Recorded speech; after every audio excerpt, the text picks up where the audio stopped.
오늘 하나님의 말씀 룻기 3장 14절부터 18절까지 말씀을 함께 보겠습니다. 룻이 새벽까지 그의 발치에 누웠다가 사람이 서로 알아보기 어려울 때에 일어났으니 보아스가 말하기를 여인이 타작마당에 들어온 것을 사람이 알지 못하여야 할 것이라 하였습니다. 보아스가 이르되 네 겉옷을 가져다가 그것을 펴서 잡으라 하매 그것을 펴서 잡으니 보리를 6번 되어 룻에게 지워주고 성읍으로 들어가니라. 룻이 시어머니에게 가니 그가 이르되 내 딸아 어떻게 되었느냐 하니 룻이 그 사람이 자기에게 행한 것을 다 알리고 이르되 그가 내게 이 보리를 6번 되어 주며 이르기를 빈손으로 내 시어머니에게 가지 말라 하더이다 하니라. 이에 시어머니가 이르되 내 딸아 이 사건이 어떻게 될지 알기까지 앉아 있으라. 그 사람이 오늘 이 일을 성취하기 전에는 쉬지 아니하리라 하니라. 아멘.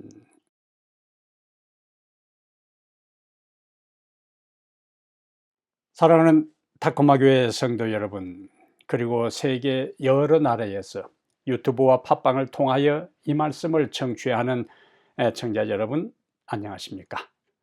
오늘도 하나님께서 우리에게 주시는 말씀을 통하여 여러분의 삶에 새로운 깨달음을 얻고 그 깨달은 진리대로 살아감으로 그 말씀이 우리의 삶을 변화시키고 하나님께로 더 가까이 나아가는 기회가 되기를 간절히 바랍니다. 오늘은 룻기 3장 14절부터 18절까지를 본문으로 해서 진인사 대천명, 진인사 대천명이란 제목으로 하나님 말씀을 함께 살펴보겠습니다. 어느 신학교에서 시험을 보게 되었습니다. 시험 준비 기간 동안 교수가 한 강의실 옆을 지나가는데 한 학생이 열심히 기도를 하고 있는 소리가 들렸습니다. 가다가 멈추어 어떤 기도를 드리나 하고 들어봤더니 이 학생이 이렇게 기도를 하는 것이었습니다. 내일 시험 칠 때 성령님께서 정답을 가르쳐 주시옵소서. 교수는 그 기도가 끝나기를 기다렸다가 학생에게 이렇게 이야기를 했어요. 내일 시험인데 열심히 기도했으니 이제 빨리 가서 공부를 열심히 시작하게 라고 말했어요. 학생은 교수에게 이렇게 이야기합니다. 교수님, 걱정하지 마십시오. 제가 성령님께 열심히 기도를 드렸으니까 성령님께서 정답을 알려주실 것입니다. 이튿날 그 학생이 시험지를 받아보니 전혀 답을 알 수가 없었습니다. 성령께서 직통계시로 그에게 정답을 말씀해 주지도 않았어요. 한참 고민을 하던 학생은 시험 답안지에 이렇게 썼습니다. 하나님은 다 아십니다. 그러니 저는 답을 쓸 필요가 없습니다. 그 시험 답안지를 채점하던 교수는 이렇게 시험지에 기록을 했어요. 하나님은 다 아시니 100점 A 플러스. 학생은 아무것도 모르니 빵점. 오늘 제목을 진인사 대천명이라 그렇게 붙였습니다. 사람이 최선을 다하고 하늘의 명, 하늘의 뜻을 기다린다는 의미가 되지요. 룻기 3장 1절에서 나오미는 룻의 배우자를 구하기 위해 드디어 행동하기 시작합니다. 나오미가 생각하는 룻의 배우자는 그의 친족인 보아스였어요. 그런데 보아스가 룻의 배우자가 되기까지의 과정들을 보면은 나오미와 룻과 보아스는 인간 편에서 최선을 다하는 모습을 볼 수가 있습니다. 후에 우리가 4장에서 보는 것처럼 결국 룻이 보아스의 아내가 되는데요. 그 룻이 보아스의 아내가 되기까지의 과정들을 우리가 룻기서 1장부터 4장까지를 살펴볼 때 인간 편에서, 나오미 편에서, 룻의 입장에서, 보아스의 입장에서, 사람의 입장에서 최선을 다하는 모습을 볼 수가 있어요. 그러면 사람이 최선을 다하는 과정에서 주의해야 할 것은 무엇이며, 사람의 입장에서 최선을 다하며 주의해야 할 것을 지키고 나갈 때 하나님은 어떻게 섭리하시는지를 오늘 본문을 통해서 함께 살펴보겠습니다. 첫 번째, 인간 편에서 최선을 다할 때 주의해야 할 것은 하나님보다 앞서지 말라 하는 메시지입니다. 하나님보다 앞서지 말라. 자, 지난 시간에 살펴봤던 것처럼 보아스는 보리타작을 다 마치고 타작마당에서 잠을 자다가 밤중에 인기척에 놀라 잠을 깨서 보니까 그 발치에 한 여인이 누워 있는 것을 발견했어요. 깜깜한 밤에 그 일반 일꾼들하고 떨어져 있는 곳에 이불 발 밑에 한 여인이 있는 것을 발견을 했다는 것입니다. 그녀는 우리가 아는 대로 룻이었어요. 룻은 보아스가 잠이 깰 때의 이야기를 합니다. 당신이 고엘, 기업 물을 자이기 때문에 자신을 아내로 삼아 달라고 요청해요. 이때의 보아스는 더 가까운 고엘이 책임을 포기하면 자신이 룻을 아내로 삼아 기업 물을 자가 되겠다고 약속합니다. 여기서요. 보아스는 그날 밤에 룻을 아내로 삼을 수도 있었어요. 그날 밤에 룻을 아내로 삼고 그리고 다른 기업 물을 자 1순위 되는 그 사람에게 이미 내 아내가 되었으니까 자네가 양보하면 좋겠네 하고 설득할 수도 있었습니다. 그러나 보아스는 룻을 그날 밤에 취하지 않고 새벽까지 발치에 누웠다가 새벽 일찍 타작마당을 떠나게 조처해요. 보아스는 자기 생각과 욕망대로 하지 않았습니다. 하나님의 법도를 따라 합리적인 절차를 따라 룻을 아내로 맞이하려고 했습니다. 이러한 모습은 우리에게 무엇을 시사합니까? 보아스는 하나님보다 앞서가지 않았습니다. 얼마든지 하나님보다 앞서가면서 자기 나름대로 자기 행동을 정당화하고 자기 계획을 성취할 수 있었지만은 그는 하나님보다 앞서가지 않았다는 이야기. 우리는 성경에서 하나님보다 앞서감으로 인해서 공경에 처한 몇 사람들 이야기를 익히 알고 있습니다. 그 중에 한 사람이 아브라함이지. 하나님께서 아브라함이 하란을 떠날 때에 아브라함이 아들이 없는 상태에서도 그 당시 아브라함이 75살, 네 후손으로 말미암아 큰 민족을 이루게 하겠다고 약속하셨어요.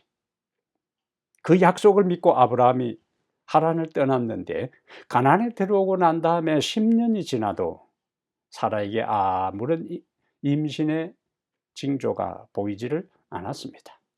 이때의 사라의 제안대로 하나님의 약속을 기다리지 못하고 성경은 창세기 10장 2절에 아브라함이 사레의 말을 듣고 하갈을 취하여 아내로 삼습니다. 그리고 이스마엘이 태어납니다. 그 결과 가정에 문제가 생깁니다. 아브라함은 하나님의 약속을 기다리지 못하고 하나님의 말씀을 듣는 대신에 사라의 말을 듣고 하나님보다 앞서 갔습니다. 그래서 가정에 문제가 생긴 거예요. 또 다른 사람이 등장하는데 이삭의 아내 리브가의 이야기입니다. 이삭의 아내 리브가가 20년 동안 잉태하지 못하다가 나중에 아이를 가졌는데 쌍둥이였어요. 두 아이가 뱃속에서부터 툭탁툭탁 싸웁니다. 하나님께서 리브가와 이삭에게 이야기합니다. 두 민족이 네 배에서 싸우는데 큰 자가 어린 자를 섬길 것이라고 창세기 25장 23절에서 말씀을 하셨어요. 큰 자가 어린 자를 섬긴다는 이야기는 장자의 축복이 작은 자 둘째 야곱에게로 옮겨간다는 것을 의미합니다. 자, 에서와 야곱이 태어나고 세월이 흘러 이삭은 고기를 좋아하는 사람이었기 때문에 에서를 불러다가 너가 사냥한 고기를 사냥을 해서 짐승을 잡아 고기를 요리해서 나에게 주면은 내가 그 고기를 먹고 너에게 장자의 축복의 기도를 드리겠다고 해요. 그 이야기를 리브가가 듣습니다. 큰일 났습니다. 자기를 따르고 좋아하는 야곱이 장자의 축복을 받아야 되는데 한번 손 얹고 기도해 버리면 취소할 수가 없어요. 인간적인 상황에 있어서는 하나님도 어찌할 수 없는 상황입니다. 에서가 고기 사냥감을 잡아서 요리를 해서 이삭에게 대접하고 축복기도 해버리면 끝나는 거예요. 여기에 리브가는 야곱을 충동해서 함께 공모하여 하나님께서 큰 자가 작은 자를 섬길 것이라는 그 약속을 인간의 입장에서 지키려 성취하려고 공모하여 이삭을 속이고 장자권을 가로챕니다. 그 결과는 우리가 아는 대로예요. 분노한 에서를 피하여 야곱은 외가로 피하여 20년 동안 처가살이를 합니다. 자, 여기에 이삭은 하나님의 계획을 무시했어요. 아무리 고기를 좋아한다 할지라도 이미 하나님은 작은 자가 장자권의 축복을 받을 것이라고 했음에도 불구하고 이삭은 하나님의 계획을 무시하고 그대로 진행하려고 했어요. 어쩌면 이삭이 생각할 때에 기도는 내가 하고 내가 축복하는데 그냥 에서가 고기 잡아 오면은 먹고 머리에 손 얹고 기도해버리면 끝나요. 하나님이 어떻게 할 수 있는 손 쓸 여지가 없는 것처럼 보입니다. 그런데 그 자기 와이프하고 아들 야곱이 그렇게 모의를 해서 자기를 속여서 장자권의 축복의 기도를 받을 줄 누가 알았겠어요. 리브가와 야곱은 하나님의 약속을 기다리지 못하고 앞서간 실수를 범했습니다. 그것이 야곱의 생애의 긴긴 험악한 세월을 보내는 고난의 시작이었어요. 이스라엘 백성을 애굽에서 인도한 하나님은 항상 앞서 가셨습니다.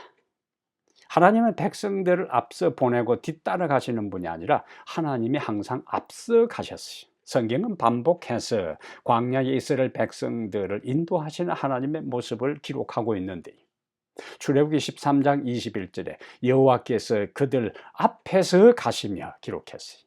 낮에는 구름 기둥으로 밤에는 불 기둥으로 그들을 인도하시고 함께 하셨다고 말씀합니다. 이스라엘 백성들은 구름 기둥과 불 기둥의 인도를 따라 철저하게 움직였는데 민수기 9장 22절과 23절에는요 이렇게 했습니다. 이틀이든지 한 달이든지 심지어 1년이든지 구름이 성막 위에 머물러 있을 동안에는 이스라엘 자손이 진영에 머물고 행진하지 아니하다가 떠오르면 행진하였으니 곧 그들이 여호와의 명령을 따라 진을 치며 여호와의 명령을 따라 행진했다고 말씀합니다. 하루든지 한 달이든지 심지어 1년이라도 구름 기둥이 이스라엘 앞서 인도하지 아니하면 이스라엘 백성들이 자기들 스스로 먼저 출발하지 아니했다는 말씀이죠. 그들은 하나님을 앞서가지 않았습니다. 하나님보다 앞서지 마시기를 바랍니다. 기도보다 앞서지 마시기를 바랍니다. 이것이 첫 번째 오늘 본문이 우리에게 주는 메시지예요. 두 번째, 우리가 하나님을 앞서지 아니하고 하나님과 보조를 맞추어 하나님이 이끄시는 대로 살아갈 때 하나님은 우리에게 어떻게 하시는가? 오늘 본문 15절부터 17절의 말씀인데요. 하나님은 우리의 빈손을 채워주신다. 하나님은 우리의 빈손을 채워주신다. 15절에 보면은 룻이 집으로 돌아가기 전에 보아스는 보리를 6번 되어 이고 가도록 되어 줍니다. 룻이 집으로 돌아오자 나오미는 밤새도록 한숨도 아마 자지 못하고 하나님께 열심히 기도했을 거예요. 그래서 룻이 돌아오자마자 바로 일이 어떻게 되었느냐고 룻에게 질문을 퍼붓습니다. 룻은 보아스가 자기에게 행한 일을 낱낱이 다 나오미에게 이야기를 해주어요. 그런데 17절에서 룻은 보아스가 보리를 6번 되어 주면서 빈손으로 시어머니에게 돌아가지 말라고 했다는 말을 전달합니다. 그냥 보아스가 보리를 6대 되어 주었습니다. 그래서 제가 이고 왔습니다. 이게 아니고 보아스가 보리를 6번 되어 주면서 빈손으로 너 시어머니에게 돌아가지 말라. 여기 중요 단어는 빈손이요. 17절에서 보아스가 사용했던 빈손, 나오미와 관계된 빈손은 이미 1장 12절에서 나오미가 먼저 사용했던 단어입니다. 나오미가 모압에서 베들레헴에 돌아왔을 때에 베들레헴 사람들이 다 나오미를 보기 위해서 왔는데 나오미는 베들레헴 사람들에게 이야기해요. 하나님이 자신을 빈손 인생이 되게 하셨다고 고백합니다. 나오미는 자신은 풍족하게 모압으로 갔다고 했어요. 그런데 그의 남편도 죽었습니다. 그의 두 아들도 죽었어요. 그리고 지금 베들레헴에 돌아와서 룻이 이삭을 줍기 위해 나가는 걸 보면은 10여 년 모압 생활, 이민 생활 하면서 풍족하게 준비해서 갔던 재산을 다 까먹고 빈손으로 빈털터리로 돌아온 것을 우리가 합리적으로 의심할 수가 있습니다. 이런 상황에서 외행적으로 빈손 인생 나오미의 삶에서 그가 다시 이전처럼 풍족한 삶으로 회복되는 것은 어려워 보였습니다. 그럴 가능성이 현실적으로 보이지 않았어요. 그런데 지금까지의 사건의 흐름들을 보면은 하나님께서 룻의 이삭 줍기를 통해서 빈손 인생 나오미의 삶에 곡식을 주셨어요. 그 다음에 이삭 줍기가 끝난 다음 타작마당에서 보아스가 빈손으로 너 시어머니에게 돌아가지 말라고 하면서 전혀 기대하지도 않은 이제 또 양식을 얻을 수 있게 되었어요. 나오미는 하나님은 나오미의 푸념 섞인 신음소리를 들으셨어요. 그의 빈손 인생을 지금 조금씩 단계적으로 채워가기 시작하는 것을 우리는 성경의 흐름 속에서 볼 수 있습니다. 신약 성경에서 하나님께서 빈손의 인생, 빈배의 인생을 하나님께서 어떻게 채우시는가 하는 대표적인 인물이 베드로입니다. 우리가 아는 대로 베드로가 갈릴리 바다에서 밤새도록 그물을 던졌어요. 그런데 성경은 한 마리의 고기도 잡지 못했다고 했습니다. 베드로는 어릴 때부터 갈릴리 바다에서 그의 아버지를 따라서 고기를 잡고 이제는 스스로 독립해서 고기를 잡는 고기잡이 어부입니다. 그런데 어떻게 밤새도록 한 마리의 고기도 잡지 못했을까요? 빈손입니다. 빈 그물입니다. 그리고 빈 배요. 고기로 만선이 되어서 집으로 돌아와야 할 베드로, 빈손, 빈 그물, 빈 배에 예수님께서 갈릴리 바다에 계시다가 베드로의 빈 배에 오르셨어요. 그리고 잠깐 백성들에게 말씀을 전한 다음에 깊은 데로 가서 그물을 던지라고 했습니다. 베드로는 그 예수님의 말씀에 순종했을 때에 성경은 그물이 찢어질 정도로 많이 고기가 잡혔다고 했습니다. 빈손의 인생이었던 베드로, 빈 그물, 빈 배에 예수님께서 그물이 찢어질 정도로 많은 고기가 잡히도록 섭리하셨어요. 만약에 베드로의 배가 빈 배가 아니고 밤새도록 잡은 많은 고기로 차 있었다면 예수님이 그 배에 오를 여지가 없습니다. 그런데 빈 배였기 때문에 예수님이 그 배에 오를 수 있었고, 예수님의 능력으로 그 빈 배에 고기가 가득 찰 수 있었다는 말씀이지요. 실패의 자리에 주님이 오실 때에 기적이 시작됩니다. 베드로는 그 빈배에 오르신 예수님, 그리고 그 빈배를 채워주신 예수님을 통해서 이분은 보통뿐이 아니고 하나님의 아들이고 우리가 그토록 기다렸던 메시아라는 사실, 자신의 인생의 빈배에 충만한 은혜로, 구원으로, 생명으로 채워주실 하나님의 아들로 그가 고백합니다. 그리고 그는 그 예수를 위해 자신의 인생 전부를, 자신의 빈손과 빈 그물과 빈 배에 채워주신 그분을 위해 자신의 인생을 다 바치게 되어요. 여러분이 지금까지 인생을 살아오면서 혹시 지금의 삶이 빈손, 빈 그물, 빈 배와 같지는 않은지 모르겠어요. 다른 사람과 비교해서 이룬 것도 없이 실패한 인생으로 생각하고 있지는 않습니까? 삶이 공허하고 살아야 할 이유와 의미와 목적을 찾지 못하고 허무하고 공허한 상태에 하루하루 살아가고 있지 않습니까? 빈손, 빈배의 인생입니다. 그런데 여러분, 우리의 실패의 자리가, 우리의 고통의 자리가, 우리의 가난의 자리가, 우리의 질병의 자리가, 우리의 허무의 자리가 바로 빈 배에 예수님이 찾아오신 것처럼 바로 그러한 상태에 있는 우리의 인생에 주님이 찾아오시는 기회가 되는 것입니다.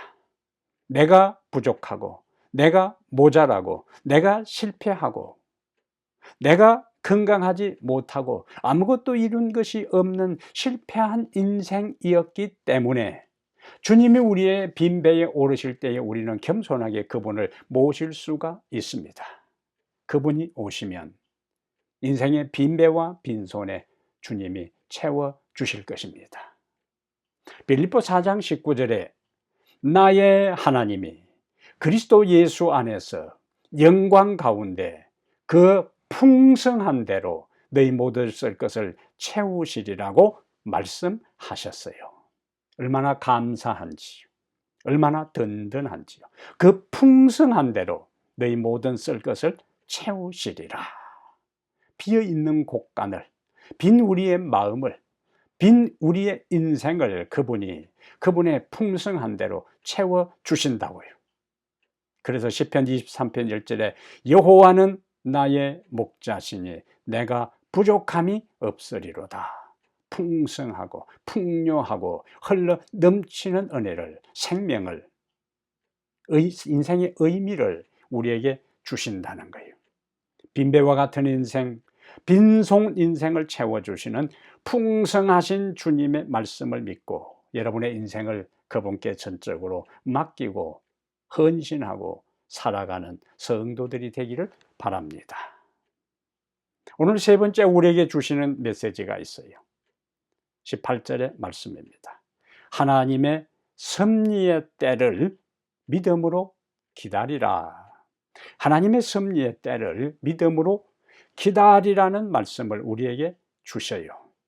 자, 15절에 보면은 보아스는 룻에게 보리를 6번 되어 보낸 후에 이어지는 말씀이 있습니다. 보리를 6번 되어 룻에게 이어 그리고 집으로 돌려보낸 다음에 보아스는 바로 성읍으로 간 것으로 기록하고 있어요. 그것은 고엘 1순위, 자기보다 더 1순위 되는 그 고엘 친족을 만나 단판을 짓기 위해서 바로 행동하는 보아스의 모습입니다. 이제 룻이 집에 돌아와서 자기가 나오미 시어머니가 시키는 대로 보아스가 했을 때 보아스에게 다 이야기를 했는데 보아스가 말하기를 자기보다 더 가까운 친족이 있기 때문에 만약에 그 친족이 자기 책임을 다하지 않겠다고 하면은 자기가 룻하고 결혼하겠다는 이야기를 전달했을 때에 한편으로 나오미는 실망했을 거예요. 조금 당황했을 것입니다. 왜냐하면은 왜냐하면은 자기는 보아스하고 자기 며느리 룻이 결혼했으면 하고, 그걸 위해서 지금 룻을 보아스가 밤에 잔때에 보냈고, 그리고 그 일을 위해서 밤새도록 하나님께 지금 기도했는데 돌발 변수가 생긴 겁니다. 만약에 보아스가 순번 1순위인 그 고엘 친족에게 가서 자기가 여러 이야기를 할 때에 룻하고 당신이 결혼을 안 하면은 내가 룻하고 결혼하겠다 할 때 기다렸다는 듯이, 그러면은 내가 룻하고 결혼하겠다 해버리면은 모든 지금까지 진행된 일들이 원점으로 돌아가고 말아요. 룻은 그리고 나오면은 전혀 원하지 아니한, 지금 누군지도 잘 모르는 사람하고 계대 결혼을 해야 할 그런 상황입니다. 나오미와 룻은 이왕이면은 인품이 좋고 믿음이 좋은 보아스와 맺어졌으면 하는 생각을 가지고 있어요. 그런데 보아스가 지금 그 사람을 만나러 간 지금 그들이 할 일은 아무것도 없습니다. 그 모든 결정의 문제는 자기들 손을 떠났어요. 이제 보아스와 그리고 고엘 1순위 되는 그 가까운 친족이 담판을 하는 과정에 그들이 할 수 있는 일은 하나님의 뜻대로 이루어 달라고 기도하는 일만 남았습니다. 하나님의 섭리의 때를 그들은 믿음으로 기다리는 것이었습니다. 자, 18절에서 나오미는 이렇게 이야기해요. 룻에게, 내 딸아, 이 사건이 어떻게 될지 알기까지 앉아 있어라, 이렇게 이야기해요. 앉아 있어라. 그 결과가 나오기까지 앉아 있어라. 그 말은 조급해하지 말고 조용히 결과를 기다리자 하는 의미가 되는 것입니다. 더 나아가 하나님께서 배후에서 일을 이루실 것이라는 고백이요. 나오미와 룻은 지금까지 전개되는 것, 우연히 보아스의 밭에서 일을 하고 보아스가 그때 와서 룻을 만나고 그 다음에 배려하고 이삭을 줍게 하고 지금까지 진행된 모든 것들은 분명히 배후에 하나님께서 관여하신다는 것을 그들은 확신하고 있었어요. 그런데 뜬금없이 보아스보다 더 가까운 친족이 있기 때문에 그 결과에 대해서는 아무도 알 수 없는 상황이 지금 진행되고 있는 것입니다. 그러나 내 딸아, 이 사건이 어떻게 될지 알기까지 앉아 있으라는 것은 하나님의 배후에서 일하실 것이기에 우리는 믿음으로 당신의 뜻이 이루어지도록 기도하고 기다리자고요. 에레미야 33장 2절에 일을 행하시는 여호와, 그것을 만들며 성취하시는 여호와라고 했습니다. 지금까지 일을 진행시킨 모든 것은 하나님의 어떤 섭리와 간섭 속에 이루어지는 것이기 때문에 그 일을 만드시는 분은 그것을 성취하실 하나님이시라는 믿음을 그들은 가지고 있었어요. 나오미와 룻은 자기들이 행할 바는 다 행했어요. 이제 진인사 대천명, 자기들이 행할 바는 다 했으니까 어떻게 되는 거예요? 결과는 하나님께 맡기고 그 결과를 기다리는 것이고 그 결과를 수용해야 되는 거예요. 어떤 결과가 나든지 간에 진인사 대천명, 자신들이 할 역할을 다하고 그리고 하나님의 뜻을 기다렸다면 하나님께서 주신 그 결과에 대한 것을 믿음으로 받아들여야 되는 겁니다. 우리가 신앙생활을 할 때에 하나님의 능력, 절대적인 능력을 믿을 뿐만 아니라 또 하나 중요한 믿음의 요소가 있습니다. 하나님은 절대적인 능력을 갖추실 뿐만 아니라 하나님은 절대적으로 선하신 분이라는 믿음을 우리가 가지고 있어야 돼요. 그분이 선하신다는 것은 그분은 우리의 인생을 처음부터 끝까지 당신의 뜻에 따라 우리에게 가장 유익한 길로 인도하신다는 믿음을 우리가 가져야 된다는 의미가 되는 것입니다. 로마서 8장 28절에 우리가 알거니와 하나님을 사랑하는 자, 그 뜻대로 부르심을 입은 자들에게는 모든 것이 합력하여 선을 이루느니라고 말씀했어요. 이 말씀을 믿을 때에 우리는 어떤 상황에서도 그분을 신뢰하고 그분의 때를 기다릴 수 있고 그 결과를 겸손히 받아들이고 하나님의 이루어진 일들에 대해 굴복할 수가 있습니다. 그것이 내가 기대했던 대로, 내가 기도한 대로 될 수도 있고 때로는 내가 기도한 것과 상관없이 일들이 진행될 수가 있어요. 그러나 내가 기도하고 원하는 대로 되지 아니한다 할지라도 하나님을 사랑하는 자, 그 뜻대로 부르심을 입은 자들에게는 모든 것이 합력하여 선을 이룬다는 그 말씀을 우리가 받아들일 때에 어떤 상황에서도 우리는 그분을 신뢰하고 그분의 때를 기다리고 그 결과를 수용하고 받아들일 수 있게 되는 것입니다. 그러므로 사랑하는 여러분, 믿음 안에서 행한 바 우리는 믿음 안에서 우리가 해야 할 최선을 다해야 합니다. 진인사요. 나오미도 자신의 최선을 다했고 룻도 자신의 영역에서 기도하면서 최선을 다했고 보아스도 지금 믿음으로 자신의 영역에서 할 일들을 다 해가고 있는 겁니다. 그러므로 우리는 하나님보다 앞서가려고 하지 말아야 돼요. 왜냐하면 잠언 16장 8절에 사람이 마음으로 자기의 일을 계획할지라도 행할지라도 걸음을 인도하시는 이는 여호와시니라고 했습니다. 우리가 최선을 다하고 하나님보다 앞서가지 않을 때 하나님은 우리의 빈손을, 우리의 빈배를 채워 주실 것입니다. 선하신 우리 주께서 그의 영광을 위하여 우리에게 우리의 삶에 가장 유익한 것으로 갚아 주실 것입니다. 우리가 해야 할 일은 무엇일까요? 시편 46편 10절의 말씀처럼 너희는 가만히 있어 내가 하나님 됨을 알지어다. 너희는 가만히 있어 내가 하나님 됨을 알지어다. 진인사 대천명, 하나님의 뜻, 하나님의 명을 기다리는 자세. 너희는 가만히 있어 내가 하나님 됨을 알지니라. 이 말씀을 기억하고 하나님의 섭리의 때를 믿음으로 기다려 모든 것이 하나님께 영광이 되고 우리에게 유익이 되는 아름다운 결실을 보는 성도들이 되기를 이 시간에 간절히 바랍니다. 하나님 우리 아버지, 진인사 대천명, 인간의 영역에서 최선을 다하고 하나님의 명, 하나님의 뜻, 하나님의 섭리를 기다리는 저희들이 되게 하여 주시옵소서. 우리의 삶에서 하나님보다 앞서가지 않게 하시고 그렇게 할 때에 주께서 우리의 인생의 빈손 빈배에 채워주시는 하나님임을 확인하게 하옵소서.